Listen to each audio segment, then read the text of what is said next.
Sala overcome by toxic levels of carbon monoxide before plane plunged into sea.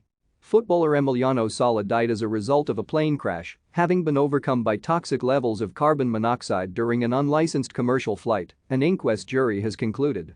The Argentina-born striker died from head and chest injuries but was deeply unconscious, having been poisoned by fumes from the plane's faulty exhaust system. The jury at Bournemouth Town Hall found that Sala was a passenger on a private plane, being flown by a pilot who did not have the correct authority to fly at night, which broke up when it crashed into the sea. The 28-year-old player was on board the Piper Malibu flying from Nantes in France to Wales on the evening of January 21, 2019, when it crashed in the English Channel close to Guernsey, also killing pilot David Ibbotson, 59, whose body has never been found. Sala was joining then Premier League club Cardiff City in a £15 million transfer from French League One side Nantes, which involved football agent Willie McKay. Pathologist Dr. Basil Perdue said Sala had been overcome by severe poisoning and would have been deeply unconscious prior to the single-engine plane crashing. Dr. Perdue said Sala was still alive at the point of impact and died from severe head and chest injuries. An engineering expert said the most likely cause for the buildup of carbon monoxide inside the cabin was from the plane's faulty exhaust system.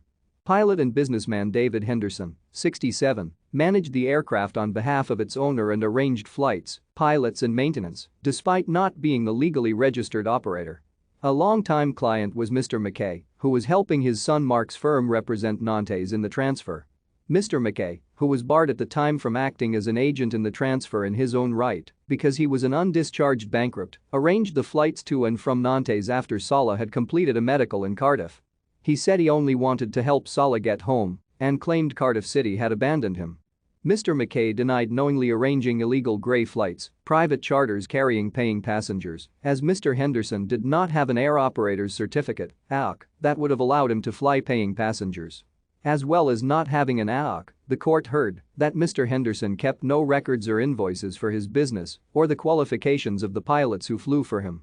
Mr. Ibbotson had reported to Mr. Henderson that he heard a loud bang on the outward flight from Cardiff to Nantes, but an engineer was never asked to investigate when the plane landed in France. He had been banned from flying the Piper Malibu by its owner following 2 airspace infringements months earlier, but Mr. Henderson allowed him to continue.